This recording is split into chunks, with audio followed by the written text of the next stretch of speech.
Let's get ready to rumble. That's good. Was it? Oh, yeah, I like it. Sweet.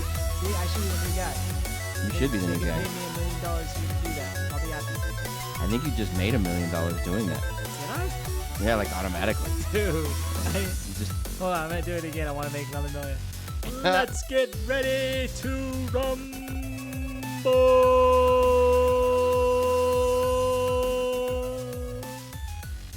see. I'm not sure how this goes. Either you're getting $1 million each time you say it, or we're paying $1 million each time you say it. I haven't figured it out yet. Crap.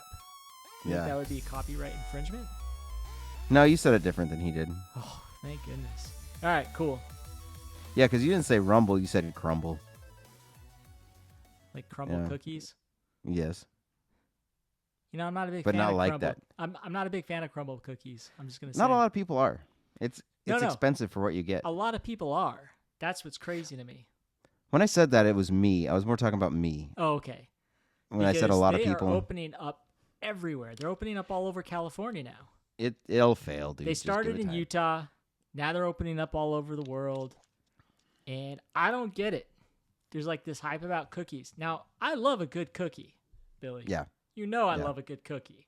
I mean, there's nothing better. But, you know, I'm just kind of a classic guy. Give me a good chocolate chip cookie. Something soft, fluffy, moist. That's a lot of requirements. I'm going to go work on this. You did this to me last time. You talked about pancakes on the last podcast, and then I had to go have pancakes the next day because I couldn't help myself. Well, now cookies are on the list, Billy. Now cookies, I'm And I going to have go make some the cookies. best recipe for cookies. I should open up a cookie shop. You've been holding back on me? What the heck? So I'm going to open up a cookie shop, Billy. We're going I to call believe it in you. Secret Level Cookies.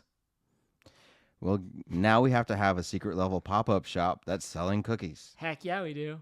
The fans are going to demand it, and there's nothing we can do about And it. once they try my cookies, they just won't want to eat any other cookies ever.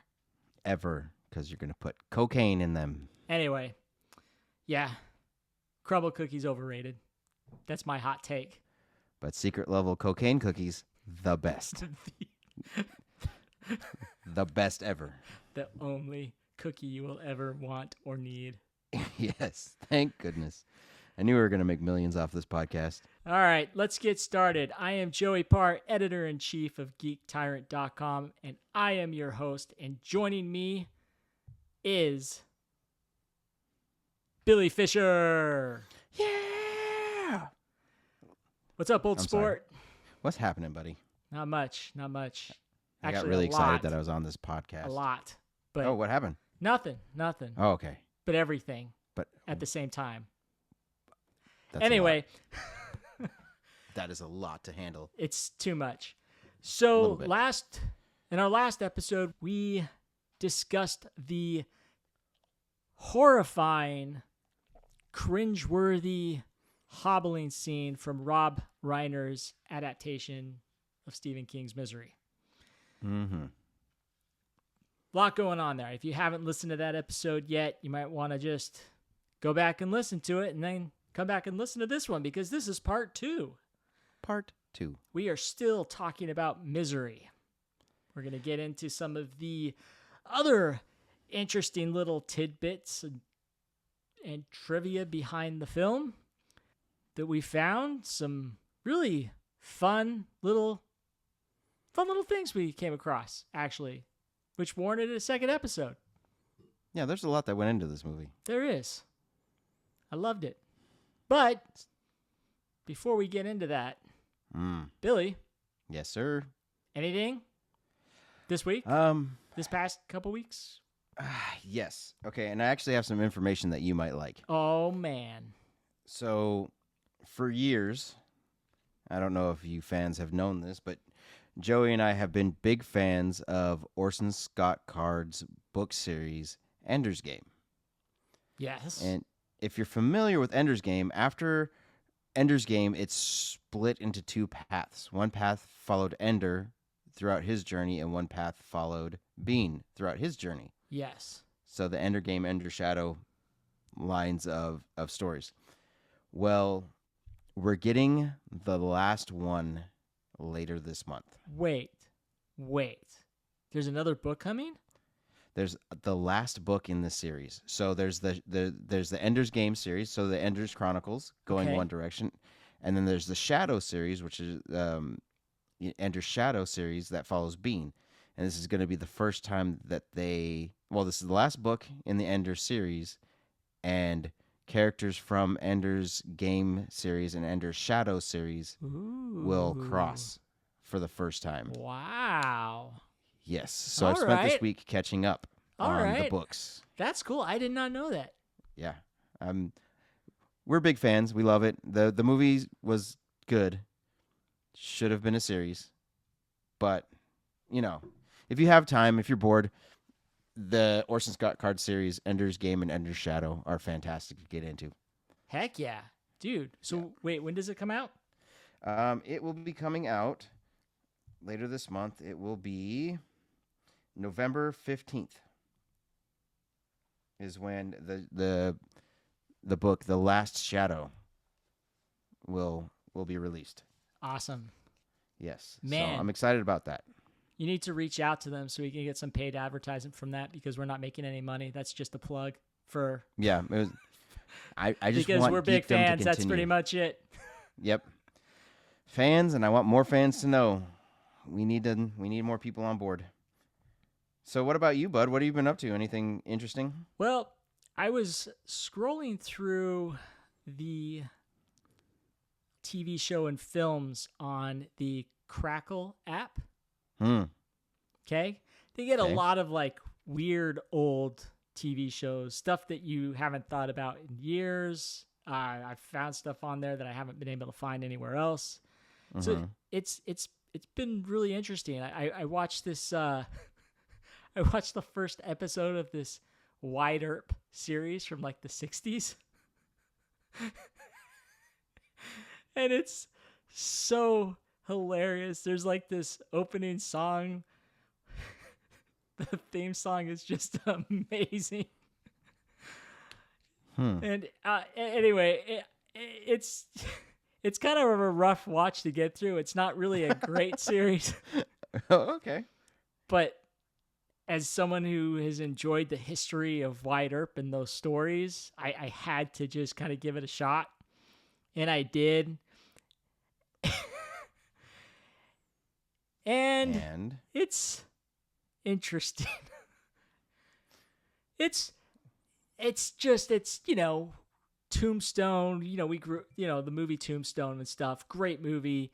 You hear the history, you read about the history of Wyatt Earp, and it's all gritty and just this really like hardcore kind of Western stuff. And then you watch the 60s series, early 60s, and you're just like, whoa, okay, this is different. This is not the Wyatt Earp I know. Well, so it was amusing. It was amusing. I don't know if I'll watch any more episodes. I watched the first episode. I don't think I'm going to keep going. Well, is there anybody that we know that is in it? No, not really. Oh. But while I was scrolling through this and looking for stuff, I found the series Roughnecks, the Stargate Chronicles, the animated series. Okay. Do you remember that? I remember it. I've never seen it. I know what you're talking about. I've never seen it. Now, I watched this back in the day, and this show is great. It is, the animation doesn't really hold up after all these years, but the story is so good. The story it tells is great. Okay. So I rewatched the first episode of that, and I was just, once again, just reminded, damn, this show is so good. So, Roughnecks, the Stargate Chronicles. If you haven't seen that, check it out on Crackle. If you have seen it, check it out again, because that's where it's at. Get your nostalgia kick there by watching some Roughnecks. Okay. We have to check this out. I do remember it. I can't even remember what it looks like. And Crackle's a free app. So you can get all this stuff for free. It's all ad revenue. So it's worth checking out. But yeah, that was great. I was super excited to see that series on there. Nice. And if you want, check out the Wyatt Earp series too. I'm gonna have to now that you said it. I have to check it out. At least, watch the opening sequence. That makes it worth it. Yeah. Is it ringtone worthy? Yes. Fantastic. I'm gonna get it. All right. Good. I have to. That's it. We're done. Because right now I have Unsolved Mysteries as my ringtone, and has been that for years. Love Unsolved Mysteries. Man. Yes. Talk about another blast from the past. I didn't realize how many episodes, like, I'm watching them like, oh, this happened in Glendale, California, which is where we grew up. I was like, oh my gosh, what the heck is going on? Like, so many. Like, so I'm like, all these places I've lived, all these things happened. I'm just like, wow, man, I was rewatching these. You're finding out, like, lots of stuff you didn't really pay attention to as a kid. Right. And we were blissfully unaware of how dangerous it was where we lived. We were just going everywhere. And, yep, we survived. It was good. We did. Yep. All right. Let's jump into Misery because let's do it. That's why we're here. I'm going to go ahead and start off with the synopsis for the film. Yes. Are you ready? Yep. Here we go. After a serious car crash, novelist Paul Sheldon is rescued by former nurse Annie Wilkes, who claims to be his biggest fan. Annie brings him to a remote cabin to recover, where her obsession takes a dark turn when she discovers Sheldon is killing off her favorite character from his novels. As Sheldon devises plans for escape, Annie grows increasingly controlling, even violent, as she forces the author to shape his writing to suit her twisted fantasies. Yeah. There's a lot to unpackage in this whole thing, but we're going to get through it.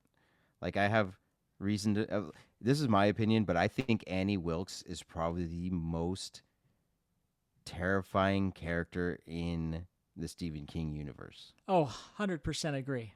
Yep. I mean... she is sick, twisted. She is just evil. Completely evil.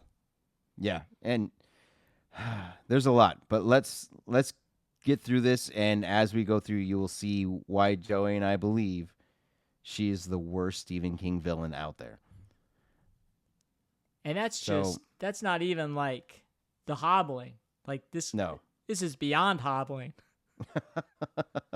That's mild compared to what she does. I don't know if it's mild. I mean, the hobbling scene was pretty brutal, bro. Oh, but everything she did in that hospital. Okay. Yeah, you're right. Let's get in this. Okay. Sheesh. Well, before the movie was even made, King actually did not want Hollywood to make this movie. He's not a big fan of Hollywood adapting his films, even though they were being adapted and he was giving them the rights to adapt certain books of his. This is one he didn't want to do because he was afraid the major studios would not honor his original vision of the story. King finally agreed to option the film under one condition. After seeing Stand By Me, which is another great Stephen King story. So good. Yeah, amazing. That was adapted from his short story, The Body. But King was so impressed by the filmmaking skill of director Rob Reiner that King agreed to have Misery adapted as a film as long as Rob Reiner either produced or directed the film through his Castle Rock Entertainment production company. Which was recently revived, by the way. I don't know if you heard that. Castle Rock Entertainment. Yeah, I did. I'm super stoked. Yeah, Joey and I heard it together for the first time. They're bringing it back, going back to the indie film production company that it once was. So that's kind of really cool. Excited.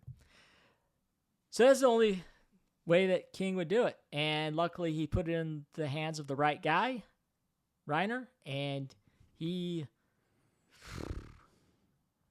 sure did bring that film to life in some pretty awesome ways and terrifying ways and nightmarish ways and ways that kept us from sleeping at night. Yeah. It turned the phrase "I'm your number one fan" into something sinister as opposed to something happy and lighthearted. Yep. And two, much like Stand By Me, this movie was perfectly cast. Like, I know there was a lot of, like we said in the other episode, a lot of people showed up, a lot of people were thought of for these roles, but you could not get any better than James Caan and Kathy Bates in this movie. Yep. And they're not even my favorite characters in the movie. We'll get into that in a second. Yes, sir. Yeah, in a second. Who knows when we'll get into it? We're eventually going to get into it. We will be there again. Yeah, Rob Reiner was actually, when he actually took on the challenge of adapting the film, he was questioned before heading into production if this is really the right project for him. His people were just like, man, are you sure you want to do this? Because most of his films up until this point was a lot of comedy, but he did do Stand By Me as well, which was not a comedy. It was a coming of age heavy drama.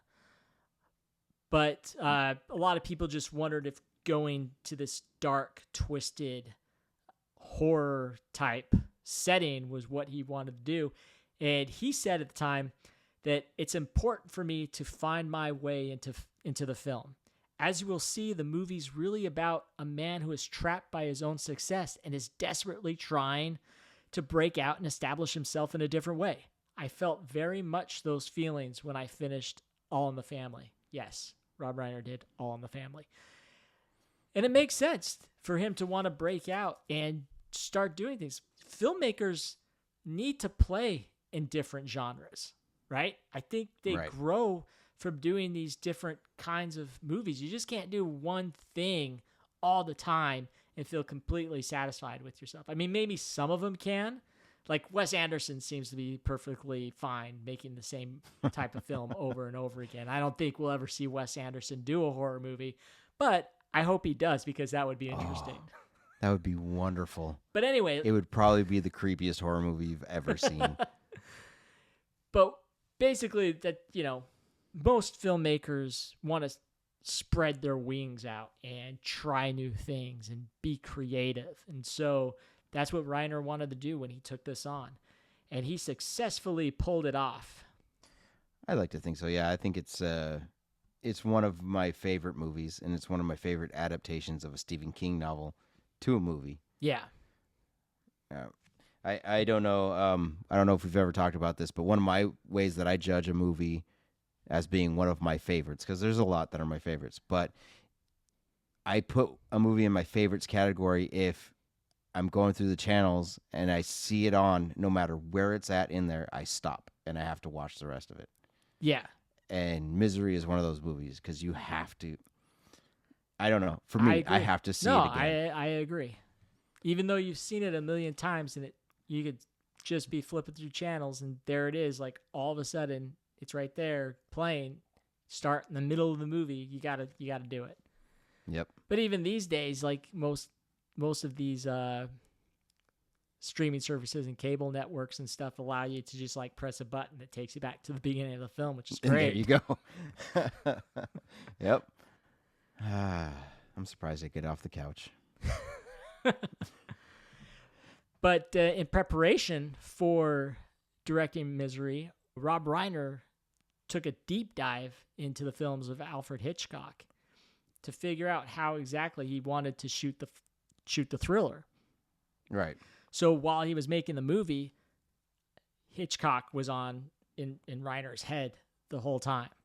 And so much so that even James Caan overheard Reiner chastising himself one day on the stage, asking himself, "Who do you think you are, Alfred Hitchcock?" You know, but now that you say that, I can see the influences in that movie. It's all over the place. Yeah. All over the place. It's like it's mostly the shots, how things are shot.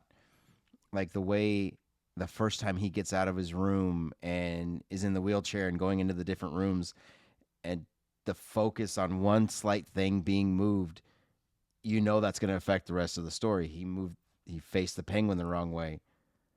And Yep.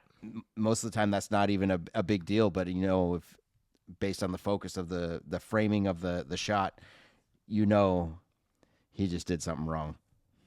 It was great. It was great. There are plenty of shots in this movie where you can see where Alfred Hitchcock's influence was felt. Oh, yeah. Did you know that, well, according to Reiner, Annie Wilkes' character, The Killing Spree, is loosely based on Janine Jones, who is a nurse who is believed to have killed as many as 50 children who were in her care over a 2-year period? That's messed up. It is messed up. Yep, this is what we're talking about before. She's so two different sides of a coin. She won't allow cussing in her presence, but I know. has no issue murdering children. Yeah, it's such a weird, strange character. Right. With her. That's why she scares me more than any other Stephen King villain. Is that she enjoys it too much. She enjoys the violence too much, but then you say too many curse words in one book, you got to burn it and rewrite it. So Annie Wilkes is Stephen King's favorite written character because she was always surprising to write. So he would just go in and start writing and not expecting what was going to come out of her as he was writing this story. And it ended up coming up with also, on top of just the insanity of the character, there was also the unexpected depth and sympathy that you feel because of just, you know what I'm saying? Just who she is, like her background and all of these crazy things about her. Right. And so as much as you think she's crazy, that she's out of control, she goes back and tells the story about how her husband left her, and how the Paul Sheldon's characters helped her feel alive again, and yes, all of that. But what's crazy about that is that I'm sure, well, as we know, her husband left her because she was like, I'm killing kids at the hospital kind of thing. And Paul... It's not Paul funny. Sheldon, I don't know why I'm laughing. It's an uncomfortable laugh. It is. So he leaves her for that, and then what is Paul Sheldon, like, reignites that in her, makes her want to go back and... I don't know. But it ignites that love, and for some reason that love manifests in violence for her. Yeah. There's actually, if you own the collector's edition on the DVD, they actually bring on, one of the special features is they bring on a forensic psychologist who talked about Annie and described her as a virtual catalog of mental illness. She displays traits associated with an array of mental illnesses, including bipolar disorder, obsessive compulsive disorder, Munchausen syndrome by proxy, a severe personality disorder with paranoia, antisocial and borderline features, and also likely some sorts of schizophrenic or schizoaffective spectrum disorder. Like, she's all over the place. She is. Yeah. I thought that was fascinating that they actually kind of brought in a forensic psychologist to kind of give some insight on the type of person that Annie Wilkes was. Yeah, that's the kind of person that I'm sure anybody in that field would love to study. You know what I mean? She's rough. She's rough. But she also has this interesting side, like, because she's wearing the cross necklace, so she's like embracing religion, and at the same time, like we talked about earlier, she just does not swear. It's just cockadoodie this and effing that and dirty birdie and all these things. I mean, it all starts off fine and dandy, but you really know something is off after she comes in and reads Paul Sheldon's book that he had just written about his childhood, right?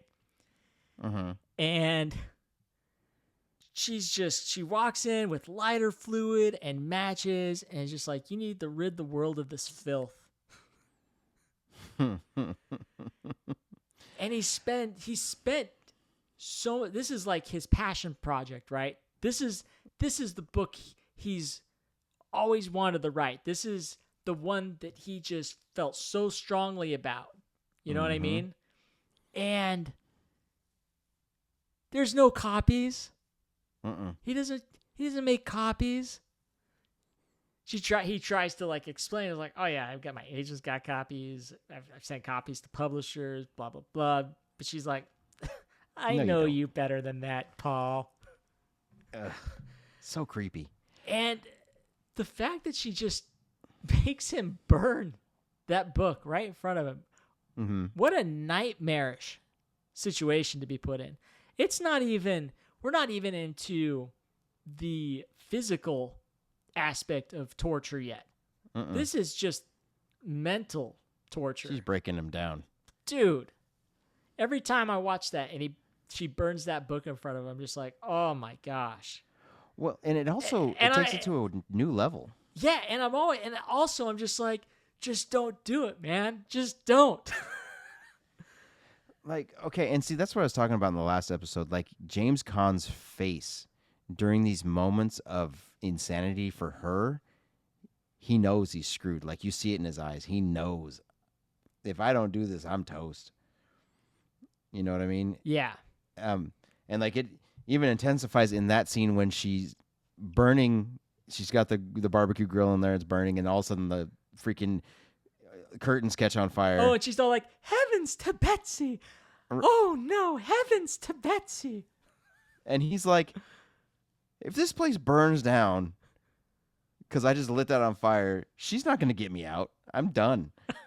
Like, it's, oh man, that scene. And then there's that other scene where she's talking about going to the movies when she was younger and how the week before they left Rocket Man on a cliffhanger, and then she comes back and he made it out of the car alive, and she's like, she got up and screamed, that's not how it went.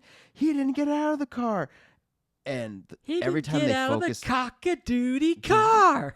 Exactly.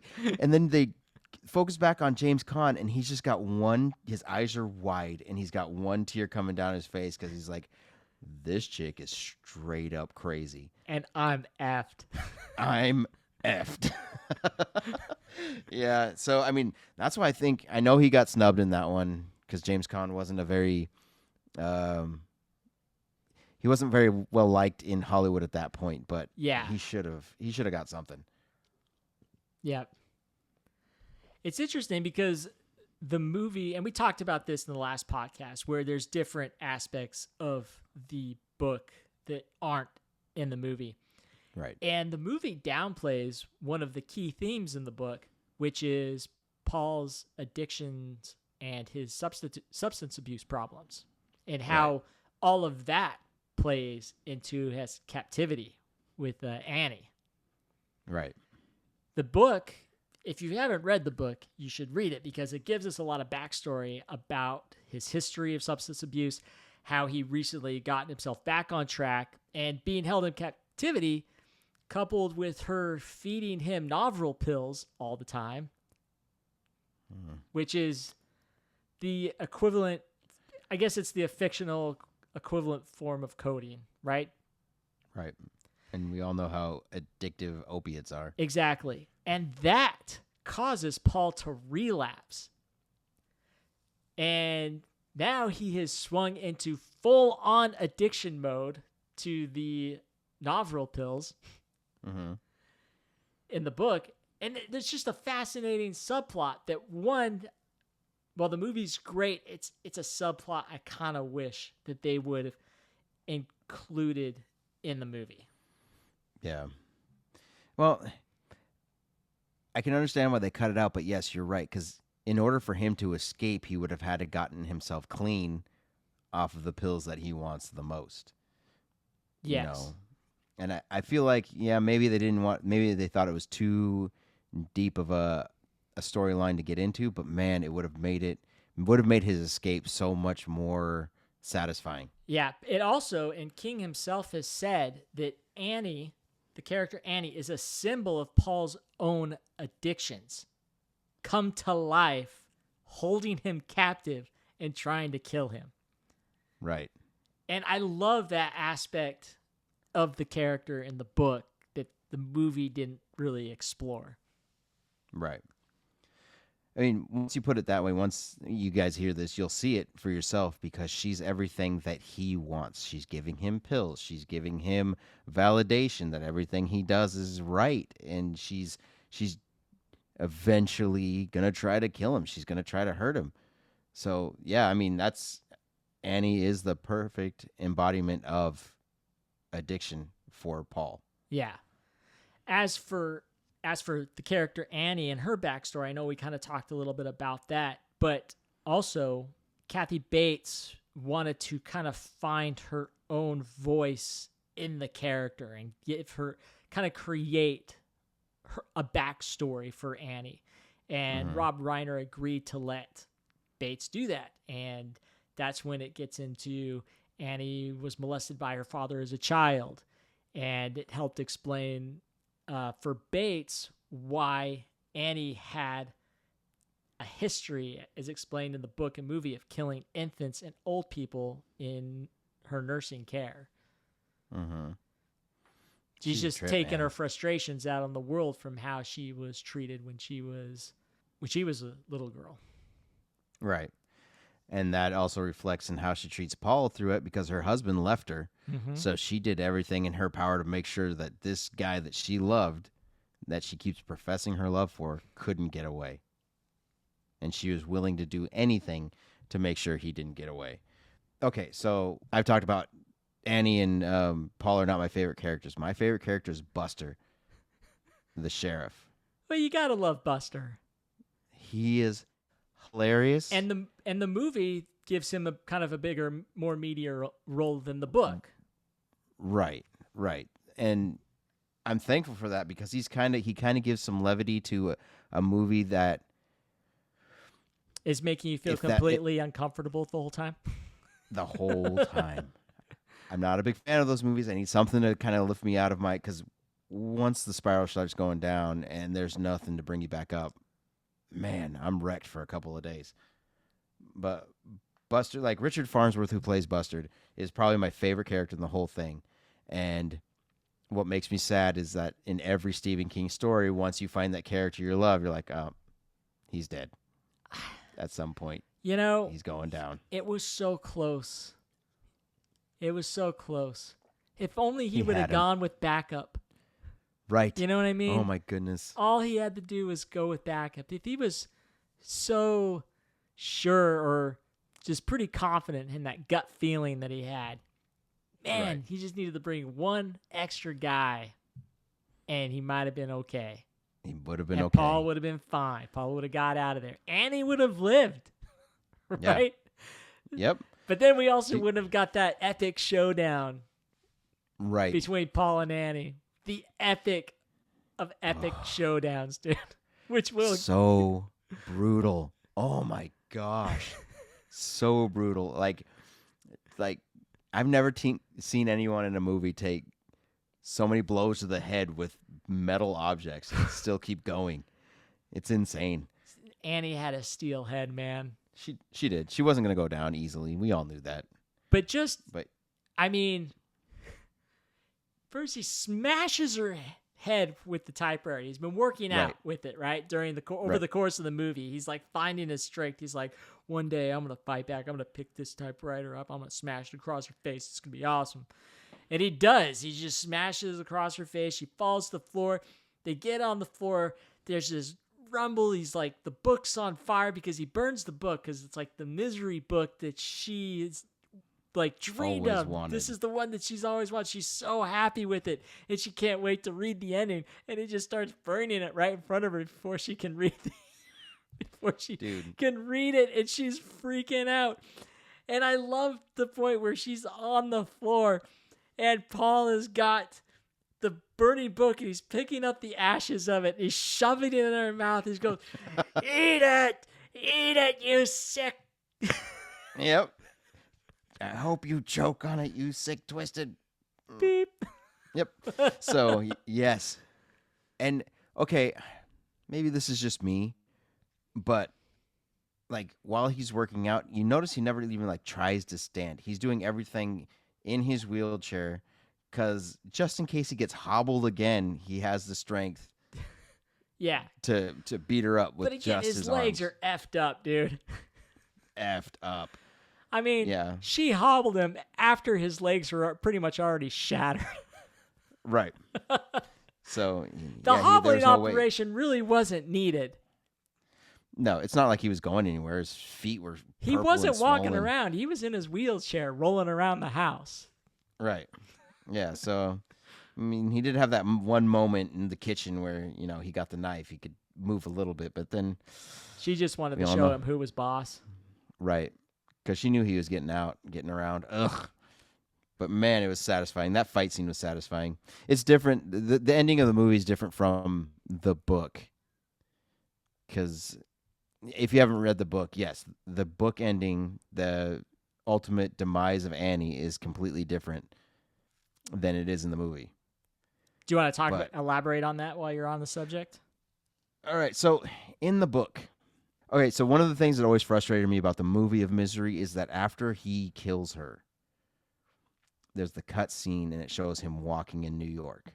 Yeah. They don't ever show how he got out of there. He just... Like, what did he... Like, did he light the house on fire to get people to come out there? Because she's miles outside of town. Did he crawl out into the snow? Right, Did he if wait for crawled the out in snow to melt before he started crawling out? Did people Like, in did he the have town... to- I mean, with Buster missing, maybe they figured, like, oh, yeah, we heard he was going to go to the Wilkes place. And maybe that's... Right. They never Maybe. say, but that right there is the most logical explanation for it. Yeah, and it kind of fits into what happens in the book, because I guess... So in the book, Paul gets out of the house and is trying to escape. Yeah. At least that's the impression he gives Annie, and Annie goes out. She's beat to crap, and she ends up in the barn and ends up dying in the barn. And then Buster's backup shows up because they're like, he's been gone too long. They show up and they find him. Yeah. I just wish something like that in the movie would have happened. Like there was some kind of... And it's not really that... It's only like a 3-minute scene that could have happened, right? Right. They could have easily solved it. Like Virginia told somebody, hey, Buster's been gone for a while. We need to go check out what's going on in the Wilkes place. I figured that Reiner figured that the audience was smart enough to figure that out by just doing the cutscene to him at dinner. Yeah, well, I'm not that smart, okay? Sometimes I need things spoon-fed to me. And I would have liked it if you would have done that for me. But no, in the end, it was good. It was good. It just... When you read a book and you watch the movie, there's expectations. Did you know Stephen King had a different option for the ending of the book? Really? Yes. And what was that? It's so twisted, dude. It's so twisted. Okay. So I read that Annie planned to kill Paul by feeding him to Misery the pig. And then she wanted to take his skin to bind the book that he had written.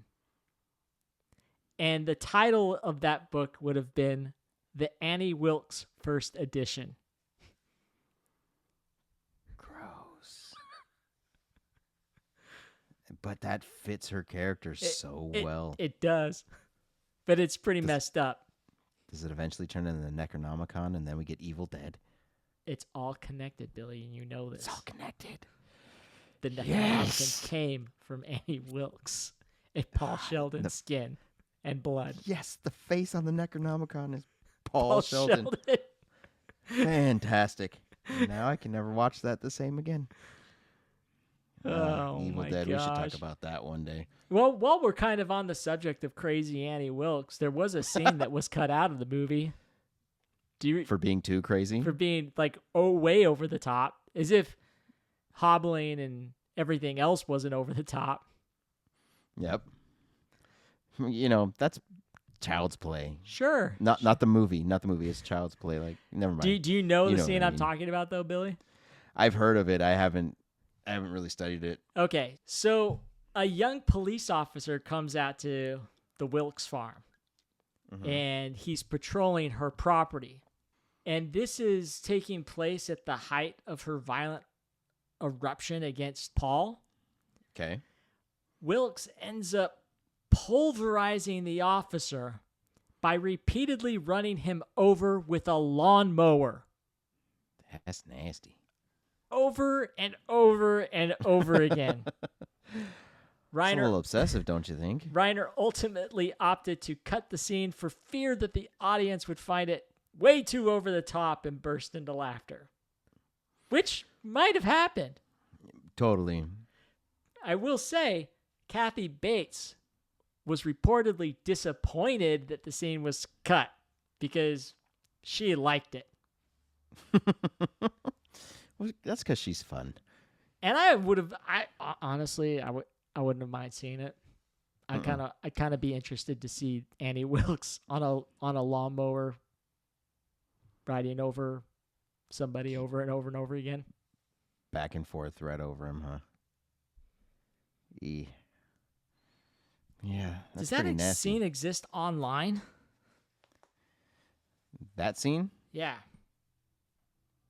Is that like out? Hold on, I'm gonna check. We should check. But while Joey checks that out, like, this is one of those rare movies where the movie was almost more insane than the book than Stephen King had originally written. Probably because it's just more, she plays it so real. Like, she could be a real person suffering from these, from this mental illness and letting it go unchecked. I'm not finding it. Crap. Oh well. I was just trying to fill time. Sure. Oh. What? One other thing that I wanted to mention before we get kind of too far away. I mean, we might already be a little bit too far away. But I forgot to mention during the scene where Annie burns Paul's manuscript in front of him. When she lights up the paper, there's a close-up of the words on the paper. And what they're burning is an article about Cameron Crowe and how he's an amazing scriptwriter. That's fantastic. And it talks about his movies, but mostly offers praise for Say Anything. So I just kind of thought that was funny that they just kind of took this random article about Cameron Crowe and used that to burn in the movie. Well, it's a little nod to him. Yeah. I mean, Say Anything is a great movie. So Cameron Crowe is connected to Misery. And that means Cameron Crowe is in Stephen King's world. Because as you all know, if you read Stephen King books, every book is connected. There's a thread through every single story that he's ever written that connects to everything else. So now Cameron Crowe is a part of that world. It's true. Oh, man. And shooting the film was no picnic either. This was a rough one for Reiner because he was working with actors who had two different styles of acting. Yeah, right? They did not like each other on the set. And obviously, Reiner had to use that and push that to get their performances because the chemistry was just perfect. While they did get along because of their different styles of acting, they sure did punch out a great film with chemistry between the two. Well, yeah, that hatred for Paul for her and Annie's just overly, her enjoyment of hurting him, that, seems real, and it turns out, yeah, it was a little bit real. So in clashing in their acting methods, Caan believed in as little rehearsal as possible. He didn't want to rehearse anything. He just wanted to get in there, shoot the scene, and just use the energy and play off each other to bring that scene to life. While Mhm. Bates, on the other hand, with her theater background, she was just used to practicing all the time, rehearsing all the time. And she kept wanting to rehearse with James Caan, and he just kept saying, no, let's just do it. Let's just shoot it. At one point, she went to Rob Reiner and said that Caan was not attempting to relate or listen to her, and Reiner told her to use that frustration and put it into her character. That was fantastic advice. It was. Yeah. Yeah, there's true anger between the two. So that made it all that much better. I wonder, after you make a movie like that, and it ends up being moderately successful, and Kathy Bates wins an Oscar for a role. James Caan is praised for his performance, and they make this classic film that just stands the test of time. Mm-hmm. Are they still mad at each other? Well, I mean, not really, because I mean, she makes lighthearted jokes in her acceptance speech for the Oscar. That's true. Towards him. She did. So yeah, but you notice they never worked with each other again. They didn't. So like maybe so, they could stay friends, but it's like, man, I'm never gonna work with that guy again. Right. You know, James Caan once showed up on set hungover from a drinking binge the night before. That makes sense. They used the whole day they shot the whole day while he was hungover, and at the end of the day, every shot that they filmed was completely unusable. They had to throw everything out.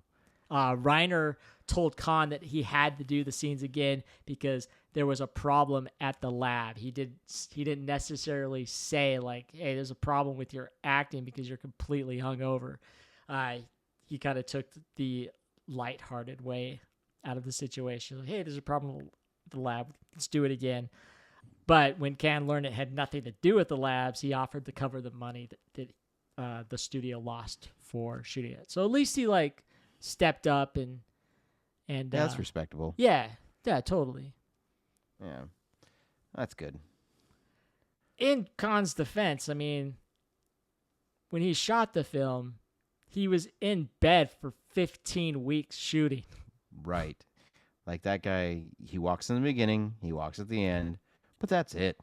Well, he's rolling around every now and then in a wheelchair, but for the most part, he is in bed, and he has said that he thought Reiner was playing a sadistic joke on him, knowing that the actor would not enjoy moving around for so long. Because Caan explained he just wasn't used to playing a reactionary character like this. So this was a completely different type of role for him to play and much tougher for him. But he pulled it off. But He did. I mean, you're going into work and you get into bed, and most of the shooting took place in that room. So even the crew was like always in this room shooting Caan in bed.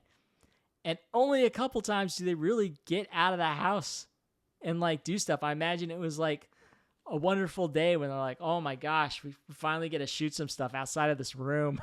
Right. Yeah, I mean, she got a lot more than he did. Like, she got to go into town a lot and got to go outside and play with Misery the pig. But, yeah, he had to sit there behind barred windows and watch everything happen. Yep. Just a couple other little tidbits I kind of want to get into. Mm-hmm. Do you know how long Paul was in Annie's, and I quote, care?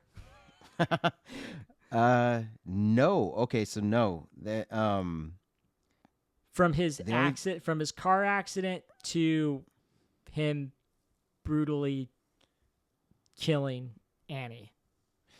I really can't put a number on it. There's a lot that happens. There's a lot that happens. Things are happening pretty fast. Right. The only thing I don't know, think? because his legs start to heal at some point. Like, he's on the mend. What would you say?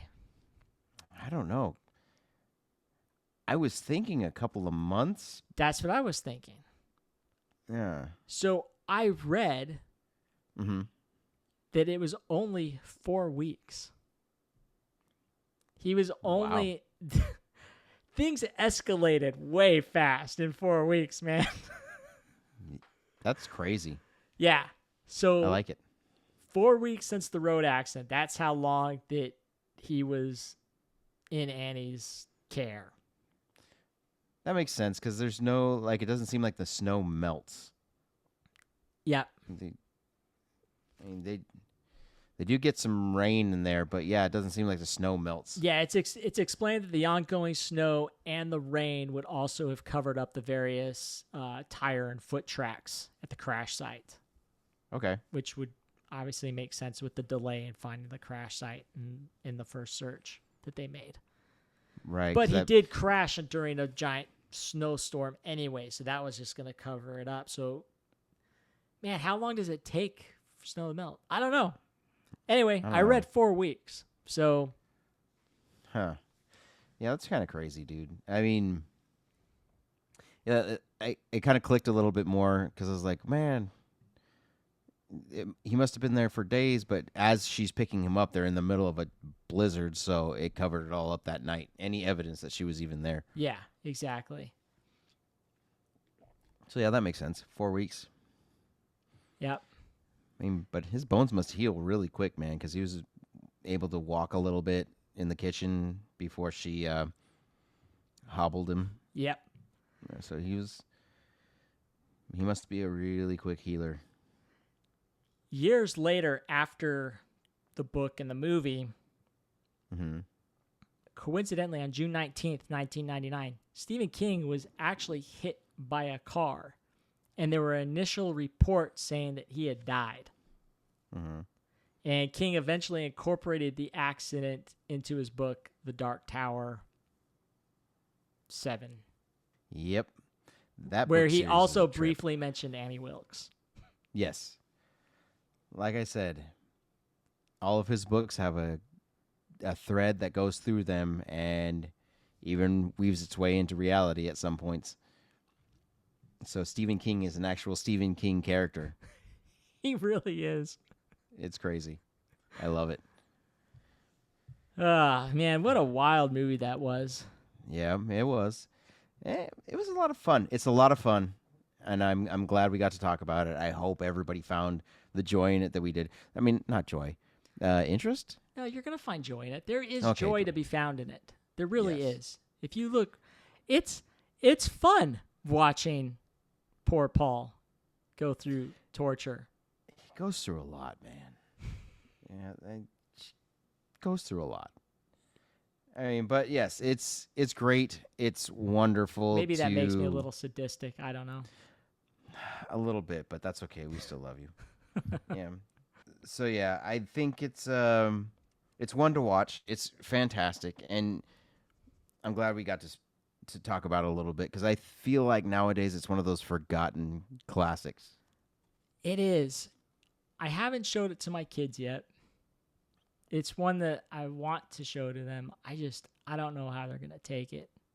I'm not going to show it to them anytime soon, but I mean, they're getting in their teenage years and stuff, but I don't even know if it's a film they'd like be interested in watching in the first place. I mean, it's all TikTok now.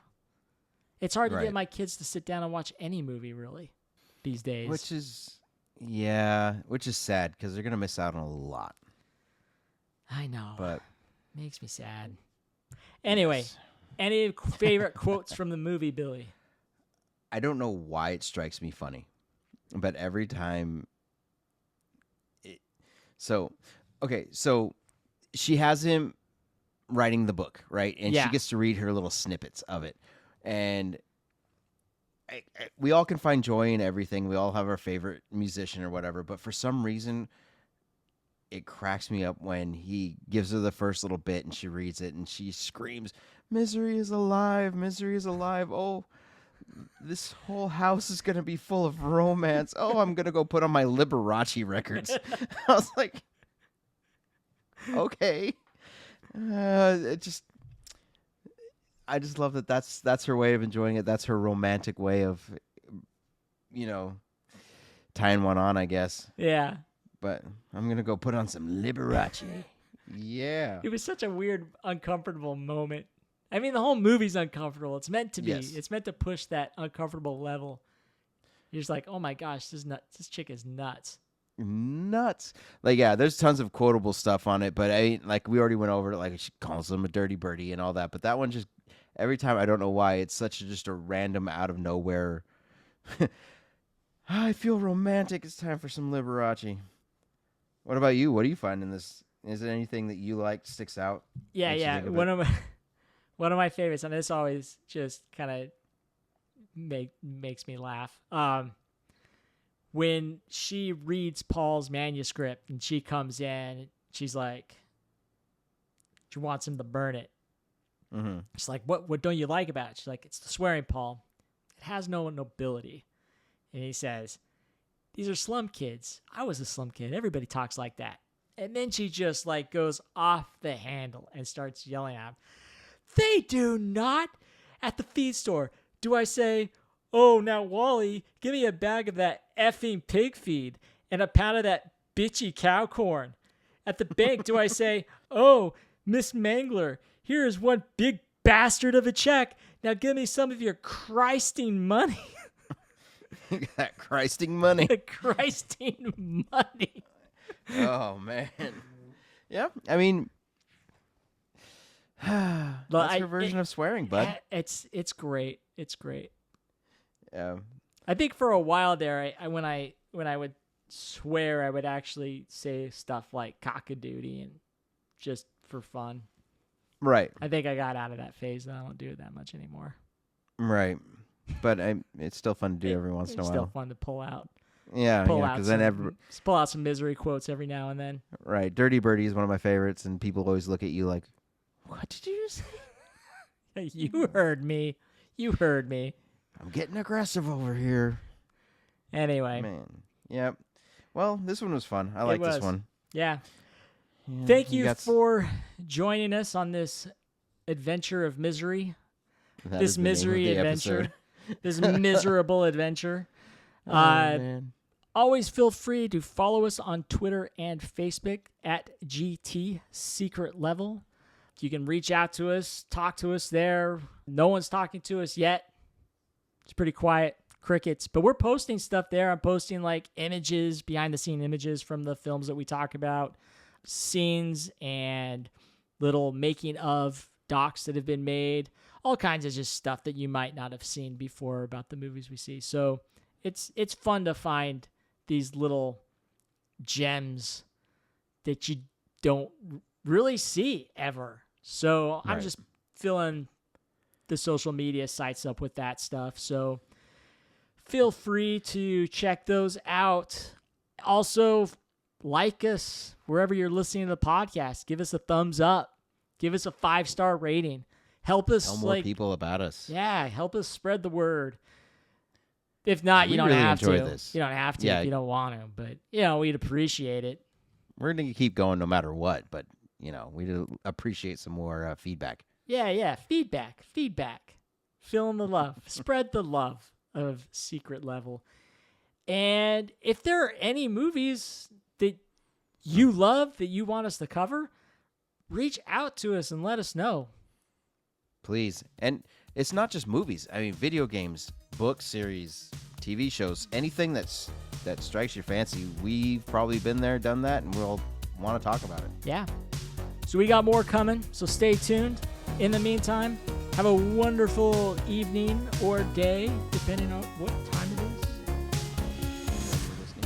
Yep. Yeah, please. You guys have a good one, and thanks a lot. All right. See you later, everybody.